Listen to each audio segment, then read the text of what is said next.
But now, Zohran says he doesn't consider himself black at all. I guess it was that Justin Trudeau kind of black, where you just wipe it off at the end of the day. But it raises the often ignored question: how can you claim to be oppressed when you know the claim gets preferential treatment?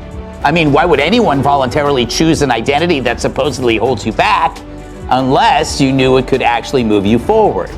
So he saw the grift. Greg Gutfeld wasted no time roasting Mamdani, painting him as a wannabe revolutionary who never grew past classroom debates, still trying to sound relevant in a world that's moved on. Instead of a fighter, Gutfeld cast him as a bargain bin, activist, hashtags and slogans, then substance-torching his image with sharp, effortless punches. If the party feels differently about that, as Jessica says, then they really gotta talk louder about it, because that's the problem. You guys didn't speak up. You know, you grew this monster because you were too scared to discipline it as it expanded into every facet of our lives. Imagine if you had nipped wokeism in the bud rather than waiting. As politics play like self-parody buzzwords dressed up as wisdom, performance mistaken for persuasion, leaving audiences laughing at him, not with him. Gutfeld highlights this gap, exposing Mamdani as all smoke and no fire, a supposed revolutionary who bargains more like a student council treasurer. Riddled with contradictions beneath the voluntarily choose an identity that supposedly holds you back unless you knew it could actually move you forward. So he saw the grift, using a false disadvantage to actually get ahead. He was lying to get what he wanted, like when I used to tell women that I love them. He wasn't confused, he was calculating. Mamdani knew that applying while black could be a ticket past the velvet rope of Ivy League admissions. Nothing more than academic fan fiction dressed as politics improv-level ideas, tested in dorm rooms and launched without reality checks.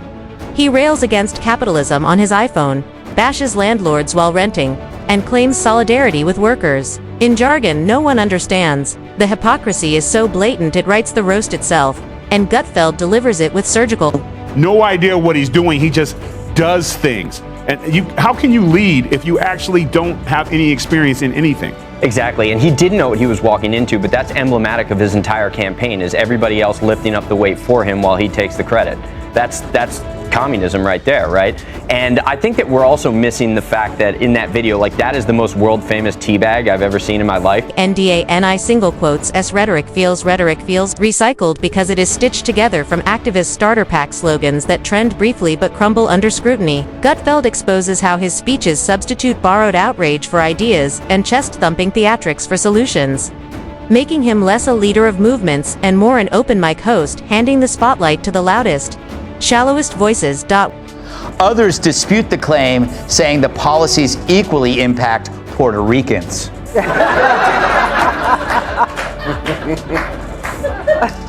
But wow, 15 drinks? I mean, some black people say that's just a warm-up.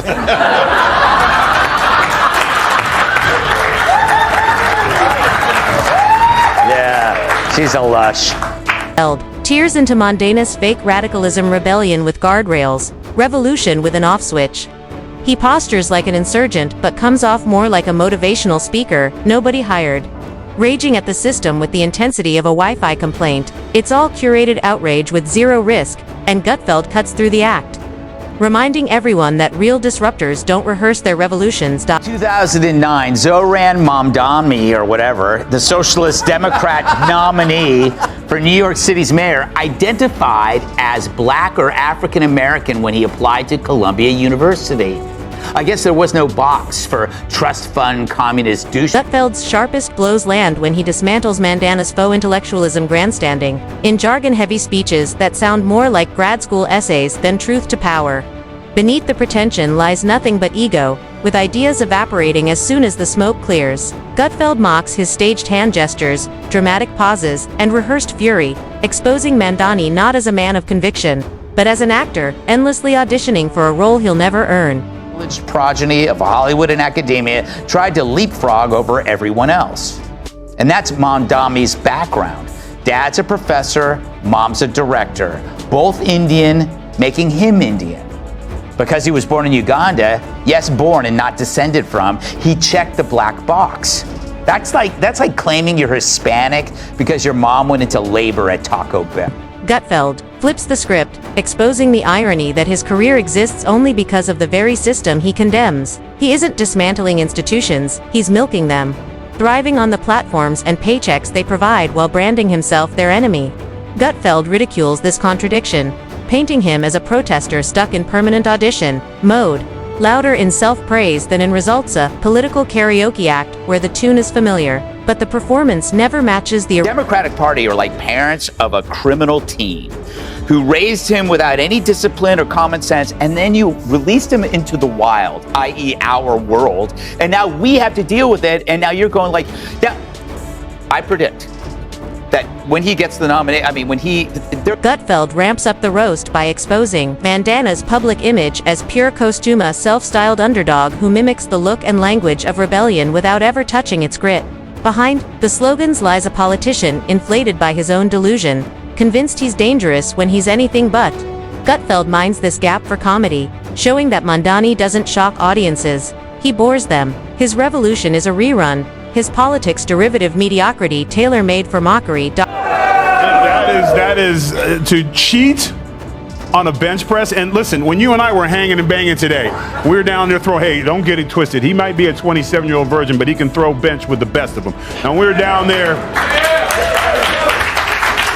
and you were watching that video, and you were getting pumped up, and the blood was flowing, and 24-inch python started coming through, and you were about to lose your mind. You were like, that's not even 45 pounds. You noticed that on each side. That looks to, what did you think it looked like, Joe? That plate looked smaller than the ones I get at Golden Corral. It'd be 45. Gutfeld strips Mamdani of the revolutionary aura he clings to, exposing him as a parody of power, more mascot than leader, flag waver instead of builder.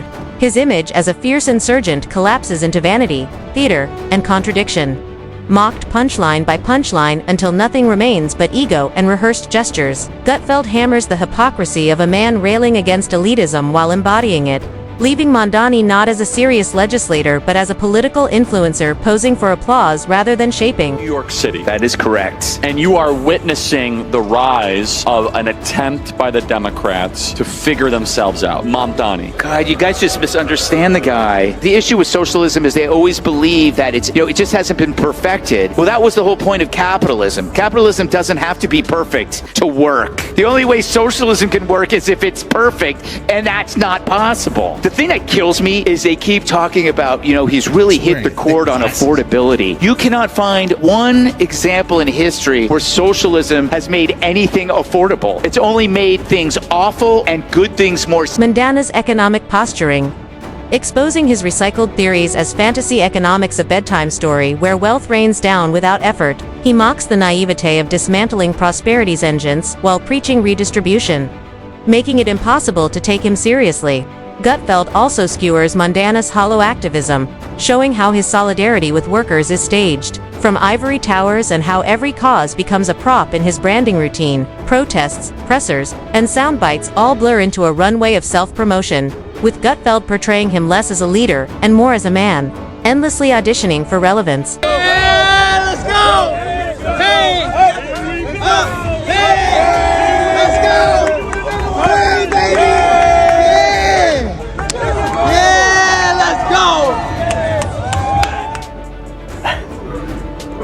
I think normally we would not condone booing, but I feel like the audience, you may boo away for 5 seconds if you'd like to. Exposing a man who roars like a lion only in the safety of his echo chamber, but shrinks to a mouse when challenged. His firebrand persona collapses under real scrutiny, leaving his supposed bravery in ruins. The most brutal cut comes when Gutfeld reduces Mamdani's legacy to nothing more than noise, viral clips, and fleeting headlines instead of anything lasting or meaningful. Uganda doesn't consider him Ugandan. You need Ugandan ancestry for that. So why didn't he just say what he was? Well, Indian Americans have the highest median household income in the U.S. I know, I didn't know Uber drivers made that kind of money. Racist would say. Gutfeld casts Mamdani as a fleeting shooting flashy, and quickly forgotten, leaving only empty rhetoric in his wake. He reduces Mamdani's career to applause-chasing over substance, peeling back the vanity and theatrics to expose a hollow figure grasping for relevance. In the end, Mamdani isn't a revolutionary but a sideshow, a political punchline remembered only as wasted ambition.